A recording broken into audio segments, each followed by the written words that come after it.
नमस्कार, जय श्री कृष्णा, जय श्री राधे। आप सभी प्रभु प्रेमियों को मेरा नमस्कार। किस देवता की पूजा करें और किसको छोड़ें? अक्सर जब हम मंदिर में जाते हैं तो वहाँ बहुत से भगवानों की मूर्तियाँ होती हैं। हम भगवान श्री कृष्ण को प्रणाम करते हैं तो बगल में हनुमान जी भी हैं। अब उनको छोड़ देते हैं तो वो नाराज हो जाएंगे, हैं? ऐसा ही सोचते हैं ना हम लोग, परंतु ऐसा है नहीं।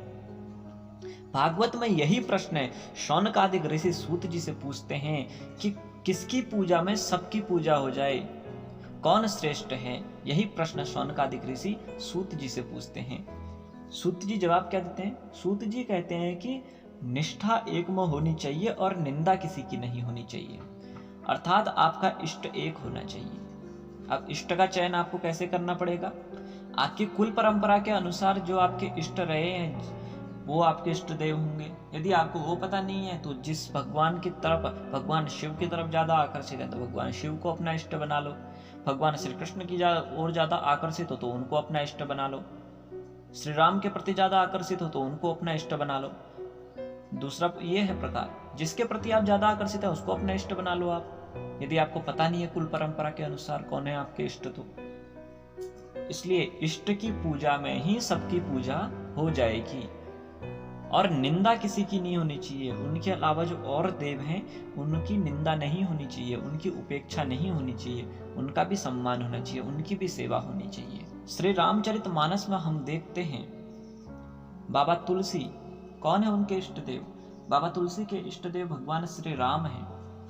भगवान श्री राम उनके इष्ट हैं, परंतु जब श्री रामचरितमानस की शुरुआत करते हैं, लिखते हैं, तो सबसे पहले किसकी वंदना करते हैं?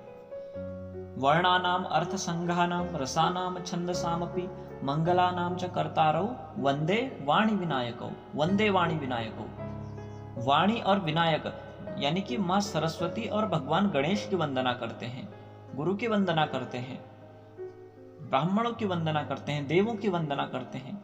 उसके बाद फिर बाद में राम जी का नंबर आता है। इसलिए उनने सम्मान सबका किया और उन सबसे मांगा क्या?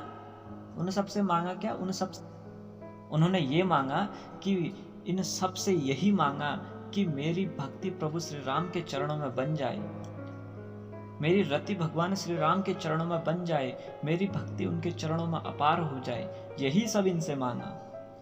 माँ मीरा की बात ले लेते हैं। माँ मीरा की जो इष्ट देव थे वो भगवान श्री कृष्ण थे, परंतु बाकी देवताओं का उन्होंने अपमान किया? कभी नहीं। उनके इष्ट देव भगवान श्री कृष्ण थे, उन्होंने भगवान श्री कृष्ण की खूब सेवा की, पर निंदा किसी की नहीं की, अन्य देव किसी देव की निंदा नहीं की।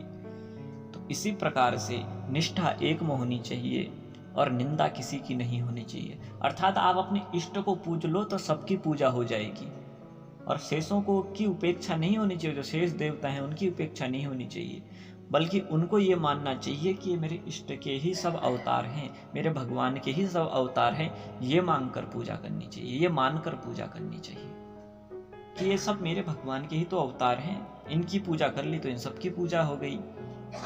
अर्थात फिर कह रहा हूं कि निष्ठा एक में होनी चाहिए और निंदा किसी की भी नहीं होनी चाहिए। आप इष्ट देव को पूज लोगे तो सबकी पूजा हो गई और निंदा किसी की ना हो। फिर कह रहा हूं निष्ठा एक में और निंदा किसी की नहीं।